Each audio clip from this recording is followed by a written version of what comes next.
আসসালামু আলাইকুম ওয়া রাহমাতুল্লাহি ওয়া বারাকাতুহু নাহমাদুহু ওয়া নুসাল্লি আলা রাসূলিহিল কারীম আম্মা বা'দ। সম্মানিত শ্রোতা বন্ধুরা, দিন যায়, রাত আসে, সপ্তাহ যায়, মাস আসে, মাস যায়, নতুন বছর শুরু হয়। এইভাবেই তো আমাদের জীবন থেকে এক একটা দিন, এক একটা মুহূর্ত বিদায় নেয়। কিন্তু আমরা আমাদের জীবনের এই সময়গুলোকে হেলায় খেলায় নষ্ট করে দিচ্ছি কাফিরদের অনুকরণে বিভিন্ন অপসংস্কৃতির মধ্য দিয়ে, যার অন্যতম একটি হচ্ছে 31st নাইট। আজ আপনাদের সাথে এই বিষয়ে কথা বলবো ইনশাআল্লাহ। প্রিয় দর্শক, বিশ্বজুড়ে খ্রিস্টান সম্প্রদায়ের লোকেরা 1 জানুয়ারি ইংরেজি নববর্ষকে বরণ করে নেয় 31st নাইট উদযাপনের মাধ্যমে।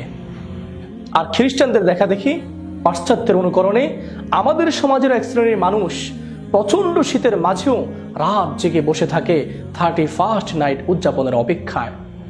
প্রহর গুনতে থাকে কখন ঘড়ির কাঁটায় 12টা 1 মিনিট বাজবে।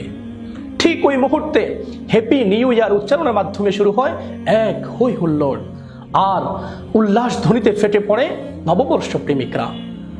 আতশবাজি আর পটকাবাজিতে প্রকম্পিত হয়ে ওঠে শহর বন্দর। যুব সমাজকে বিপদগামী করার জন্য ব্যবস্থা করা হয় বিভিন্ন চাকচিক্যময় নোংরা আয়োজন। গান বাজনা, ডিস্কো কিংবা ডিজে পার্টি, ওপেন কনসার্ট সহ তরুণ তরুণীদেরকে প্রলুব্ধ করার জন্য যা কিছু দরকার সব কিছুর আয়োজন করা হয়। এই রাতে মদ পান আর নানা নেশার আসর বসানো হয়। এই রাতে কত যে অঘটন ঘটে যায়, কত মেয়ে এই রাতে নিজের সম্ভ্রম বিকিয়ে দেয়, কত ছেলে এই রাতে চরিত্রহীন হয় তার কোনো হিসাব নেই, এবং কত পৈশাচিক কর্মকাণ্ড সংগঠিত হয় রাতে তাকেই বা জানে। প্রিয় শ্রোতা বন্ধুরা, এভাবে আমাদের যুব সমাজ শয়তানের পদাঙ্ক অনুসরণ করে ধ্বংস হয়ে যাচ্ছে। এখনো যদি 31st নাইট সহ যতগুলো অপসংস্কৃতি এবং বিজাতীয় সংস্কৃতি রয়েছে সেগুলো বন্ধ না করা যায়, তাহলে আমাদের এই সমাজ ও তরুণ প্রজন্মকে ধ্বংসের হাত থেকে রক্ষা করা সম্ভব হবে না। অতএব আসুন, সমাজের প্রতিটি মানুষকে সতর্ক করুন, ইসলামের 2 ঈদ ব্যতীত আর কোনো দিবস পালন করা জায়েজ নেই, সম্পূর্ণ হারাম। হে যুবক, এইসব নোংরা উৎসব তো মুসলমানদের জন্য নয়। আর এই 31st নাইট শুধু একটি উৎসব নয়, এর পিছনে রয়েছে ভয়ঙ্কর এক আকীদা বিশ্বাসের প্রচলন। প্রিয় শ্রোতা, রোমান পত্তলিকরা জানুস নামক 2 মাথা বিশিষ্ট একটি মূর্তিকে ভাগ্য দেবতা মনে করত এবং তার কাছে প্রার্থনা করত। তাদের বিশ্বাস অনুযায়ী সে নাকি ভবিষ্যৎ এবং অতীতের দিকে নজর রাখে। তাই তারা 31 ডিসেম্বর রাতে প্রথমত জানুস দেবতার পিছনের মুখের সামনে কৃতজ্ঞতা প্রকাশ ও আনন্দ উৎসব করত, এবং রাত 12টা 1 মিনিটে তার সামনের মুখের কাছে গিয়ে তাদের ভবিষ্যৎ ভাগ্যলিখন ভালো হওয়ার জন্য প্রার্থনা করত। নাউজুবিল্লাহ। ভাগ্য নির্ধারণের মালিক তো একমাত্র আল্লাহ। কোন নবী রাসূলগণকেও তো আল্লাহ তাআলা ভাগ্য নির্ধারণকারী বানাননি।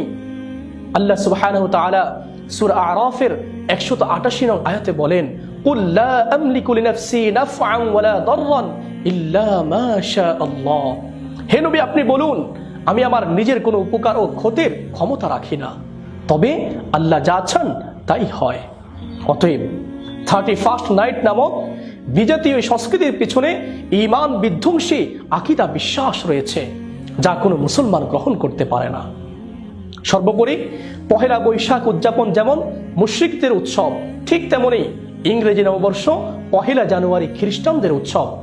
সুতরাং যারা এই উৎসবগুলো গ্রহণ করবে তারা তাদেরই অন্তর্ভুক্ত হবে।